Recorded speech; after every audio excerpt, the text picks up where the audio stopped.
Rust Legacy is a video game that was available from Christmas time 2013 to Christmas time 2016 through Steam on behalf of facepunch. This video game went through many iterations and alterations over time. One of those alterations was a very dramatic change in the way the world worked when it made sense originally. Ostensibly, there was a north and south in the game, and the north and south in the game was oriented a very specific way that matched the way the sunlight worked. There was a major overhaul, and the time and date stamps can actually be traced back. Don't watch this video unless you're curious about the subject matter. This has to do with the right hand versus left hand coordinates rule, as well as other, because it isn't exactly right. Let's go forward. You can look up YouTube videos on YouTube with the time and date stamp limited to before an arbitrary date. You put before, colon, and then put in a year, dash, a month, dash, and a day, dash. And then put in your subject matter so that it looks before that date for what you're looking for. In this case, I type in Rust Sky before 2014, let's say May. But in this case, my reference value here is the third month and the 30th day. And you can find out some things this way also by doing a similar thing in Google to look it up off of dev blogs for facepunch. 2014, January 23rd, new sky and a standing bear in a test page at facepunch.com show thread, and it's a bunch of numbers that ends in 1997. This shows that they were doing alterations to the way the game would work, and if you're not aware of it, the standing bear movement and animations were added in specifically for the loading screen, because they would put a light behind it, and its movements made it look like there was a light in the background that was flickering.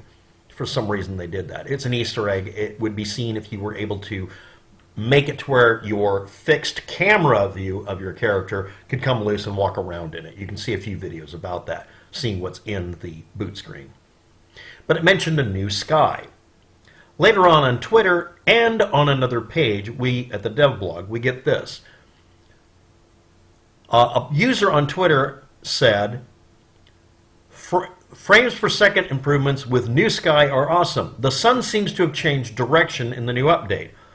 Garrynewman said that's because the island changed location. The island, if you're not aware of it, is very large. It's about 10 miles across, and we only occupy 1/16 of its surface area by being 1/4 of the way over to the left and 1/4 of the way down from the bottom edge. So it's in the lower left-hand corner. Then there's 16 times more area that most people ever explore.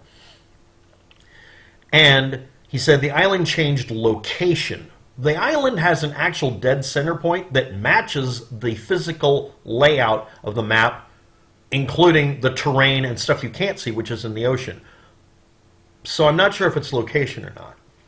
That same day was the first dev blog that also mentioned the sky or moon at all, at least properly. And most of it was other people commenting. Playrust.com, 25th February update,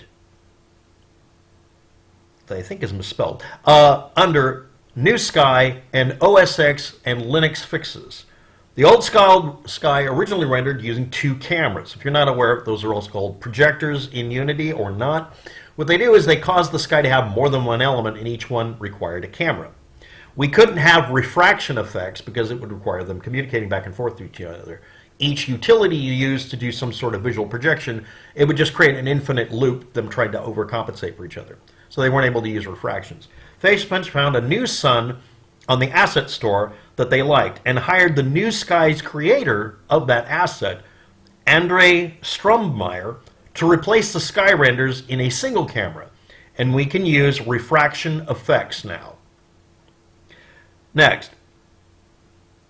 The post also mentioned item repeated usage equals damage. Based on the moon cycle, night and day may not be pitch black, and a new option menu to turn reflections on and off. That was the first day, again, this would be February 25th, that we gained the ability to turn on and off reflections. I was looking for something else and found this. Also, this allowed the moon cycle to make it to where the night wasn't as dark. Also, this altered whether or not you got damage from repeated usage of items so that they could have wear and tear features added in. things weren't infinitely durable. And again, the sky renders were put into a single entity, so it also get rid of lag. There was a hard lag problem from sky changes. It also caused a really cool effect I like, which looked like Aurora Borealis. And the comments equaled, did north shift, why a south-north sun path? The sun and moon set and rise in the wrong place. The sun rises in the southwest and sundown is the northeast, or the sun legacy new sun will rise in the old map south-southeast.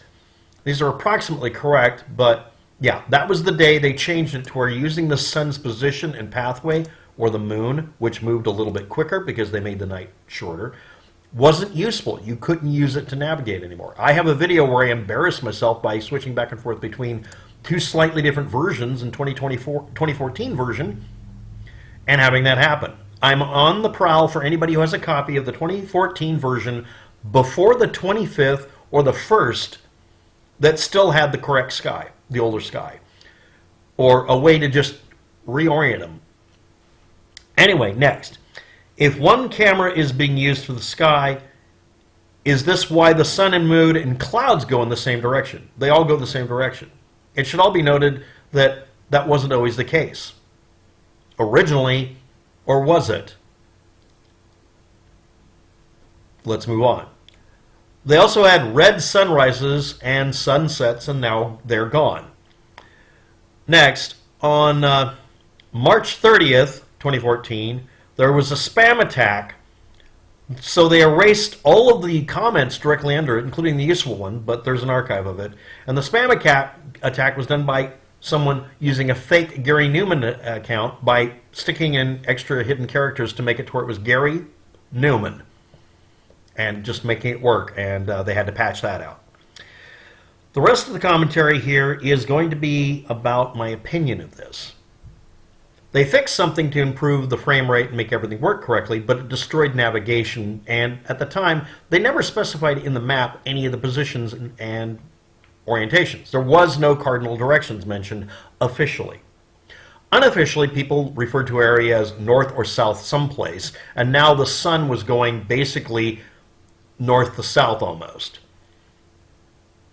But the day it happened, the first time it was seen or mentioned, was January 23rd of 2014, and the implementation happened on the 25th the next month in February. And there was questions, and they didn't delete them because they were being jerks. They deleted all the comments because someone had basically created at least one fake Gary Newman account, an admin account, and who knows what else, and was spamming the whole place. So they had to just start erasing shit. But you can see it in the archive.org version and other, and I'll have links below to all of that. That's the video for today. This concerns, again, Rust Legacy, a video game available from Christmas time 2013 to Christmas time 2016 that had a major change, and I now have the time and date stamp for it. I'm looking for anyone who had a backup or archive copy of the game they stuffed someplace. Put it up on the net, give me a comment below, help me find it, make a video on it, to where we can download the one that was just after this, where it has just after it the changes, and the one just before it. Yeah, it's going to be like a gigabyte of stuff, and I know nobody's going to do it. But I always put out the request for comment, request for information, RFI, RFCs, like today. Bye.